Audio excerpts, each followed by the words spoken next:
বন্ধুরা, আপনারা কি জানেন এলাচের বীজ থেকে কিভাবে সঠিক নিয়মে চারা তৈরি করতে হয়? 9% মানুষ ভুল করেন। দিনের পর দিন অপেক্ষা করেও টবে একটাও চারা গজায় না। কারণটা কি জানেন? আসল রহস্য লুকিয়ে আছে বীজের বাছাইতে। আজকের ভিডিওতে আমি আপনাদের দেখাবো এমন একটি গোপন টেকনিক যেটা নার্সারিতে ব্যবহার করা হয়, কিন্তু কেউ আপনাকে বলবে না।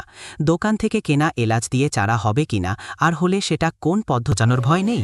ভিডিওটি শেষ পর্যন্ত দেখুন, কারণ আজকের টিপসগুলো মিস করলে আপনার পরিশ্রম বৃথা যেতে পারে। চলুন মূল ভিডিও শুরু করা যাক।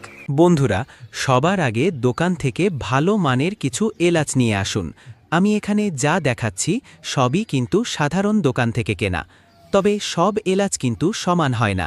এর মধ্যে থেকে আমাদের বেছে নিতে হবে এমন কিছু এলাচ যা বেশ মোটাসোটা বা পুষ্ট, আর রংটা একদম ফ্যাকাশে সাদা নয়, বরং একটু সবুজাভ বা সতেজ ভাব আছে। শুকনো বা চ্যাপ্টা এলাচগুলো বাদ দিন, কারণ ওগুলোতে প্রাণের অঙ্কুর থাকে না। ভালো দেখে 5-6টা এলাচ বেছে নিন। এবার হাফ গ্লাসের মতো কুসুম গরম জল নিয়ে নিন। খুব বেশি ফুটন্ত গরম নয়, আঙুল ডুবিয়ে রাখা যায় এমন সহনীয় গরম। এবার এই জলে বেছে রাখা এলাচগুলো ডুবিয়ে দিন। এভাবে অন্তত 24 ঘন্টা ভিজিয়ে রেখে দিন। কেন ভিজিয়ে রাখবেন? কারণ শুকনো এলাচের খোসা খুব শক্ত থাকে। কুসুম গরম জলে ভেজালে খোসাটা দ্রুত নরম হয়ে যায়, আর বীজের ভেতরের ঘুমন্ত ভ্রূণ বা অঙ্কুর জেগে ওঠে, ফলে চারা খুব তাড়াতাড়ি বেরিয়ে আসবে। বন্ধুরা, 24 ঘন্টা পর দেখুন এলাচগুলো জল শুষে বেশ ফুলে উঠেছে।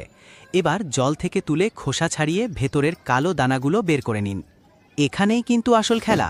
সব দানা কিন্তু চারা হওয়ার যোগ্য নয়। এর মধ্যে থাকা সাদা বা খুব ছোট দানাগুলো বেছে আলাদা করে ফেলে দিন, কারণ ওগুলো থেকে কখনোই গাছ হবে না। আমাদের দরকার কেবল এই গাঢ় কালো বা গাঢ় বাদামি রঙের পুষ্ট দানাগুলো। এবার সবচেয়ে গুরুত্বপূর্ণ কাজ, দানার গায়ে দেখবেন একটা পিচ্ছিল বা আঠালো লালা লেগে থাকে। অধিকাংশ মানুষ এই অবস্থাতেই দানা পুঁতে দেন, আর দুদিনেই তাতে ফাঙ্গাস ধরে চারা নষ্ট হয়ে যায়। তাই দানাগুলো একটা ছাঁকনিতে বা সুতি কাপড়ে নিয়ে 3-4 বার পরিষ্কার জল দিয়ে খুব ভালো করে ঘষে ঘষে ধুয়ে নিন, যাতে পিচ্ছিল ভাবটা একদম চলে যায়।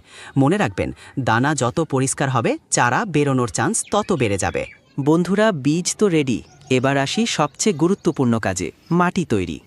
মনে রাখবেন, এলাচের বীজ খুব সেন্সিটিভ, তাই মাটি হতে হবে একদম ঝুরঝুরে এবং হালকা, যাতে জল দিলেই সাথে সাথে বেরিয়ে যায়।